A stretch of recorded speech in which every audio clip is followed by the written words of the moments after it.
Kenyataannya sekarang ini saja, di era reformasi ini, korupsi itu jauh lebih gila dari zaman Orde Baru. Kini rakyat sudah cerdas, tak dapat dibohongi lagi. Jika masih ada model begini, yang penting masa depan terang. Korupsi di Indonesia, warisan kolonial Belanda. Cerita korupsi di Indonesia disebut-sebut diwariskan kolonial Belanda, bukan mengada-ngada. Contoh fakta, bangkrutnya perusahaan VOC di Indonesia kala itu akibat korupsi. Padahal VOC, perusahaan terbesar sepanjang sejarahnya, bukan hanya bergerak di bidang usaha perdagangan, tapi mencakup banyak kegiatan.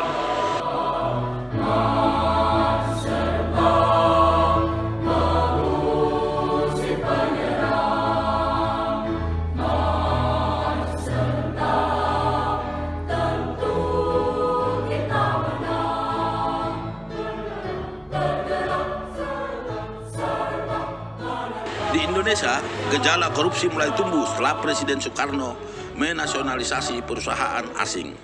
Tujuan Presiden tentu bukan hanya menjadikan perusahaan tersebut sebagai aset negara, tapi akan dijadikan sumber pendapatan untuk membiayai Republik yang memproklamirkan kemerdekaan 17 Agustus 1945.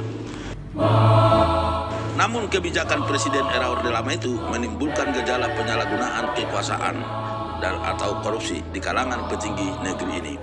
Untuk menindak pelakunya melalui Undang-Undang Keadaan Bahaya, Presiden pada tahun 1957 membentuk lembaga anti korupsi, namanya Panitia Rattling Aparatur Negara atau PARAN, menunjuk Jenderal Ahana Sution untuk memimpin lembaga itu, dibantu dua anggota masing-masing, Profesor Yamin dan Dr. Ruslan Abdul Ghani. Namun keadilannya mendapat respon negatif pejabat negara dan partai politik kala itu. Mereka bukan hanya menolak mengisi daftar kekayaan pejabat negara yang diberikan, tetapi memprotes keberadaan PARAN memberantas korupsi bertentangan dengan kewenangan pemberantasan korupsi yang ada di tangan Presiden. Akibatnya terjadi kekisruhan politik lalu dibubarkan.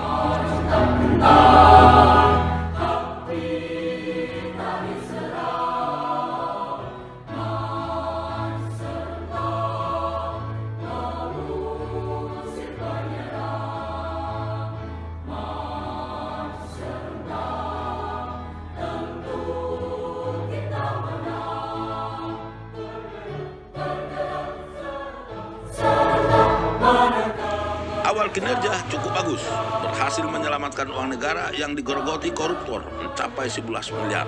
Namun sayang, ketika operasi Budi akan menjerat Direktur Utama Pertamina kala itu, lembaga pemburu koruptor tersebut dibubarkan.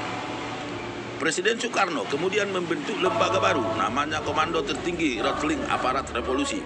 Tapi lembaga ini tidak memiliki catatan dalam pemberantasan korupsi. Kemudian dibubar sendiri bersamaan Soekarno tidak lagi menjabat presiden. Era Orde Baru. Presiden kedua, Soeharto, di awal jabatannya kelihatannya geram sekali terhadap korupsi. Ia berkoar-koar secara terbuka mengkritik kegagalan Soekarno memberantas korupsi. Tidak tanggung-tanggung ketidakberdayakan presiden pertama itu disampaikannya pada pidato kenegaraan 16 Agustus 1967. Soeharto menyebutkan telah membentuk tim pemberantasan korupsi atau TPK diketuai Jaksa Agung Republik Indonesia Brigjen TNI Sugiharto. Tapi sepertinya pemerintahan Orde Baru setali tiga uang dengan pemerintahan Orde Lama dalam pemberantasan korupsi. Itu terlihat ketika kasus korupsi di Pertamina diajukan TPK untuk diadili, berbagai institusi penegak hukum tidak menanggapinya. Tidak jelas lagi keberadaan TPK setelah kasus Pertamina itu. Namun Soeharto masih bersemangat untuk memperandakan korupsi yang membentuk operasi tertib atau yang disebut OPSTIP untuk memberantas korupsi. Tapi OPSTIP itu tidak berfungsi karena terjadi perselisihan internal petinggi negeri ini.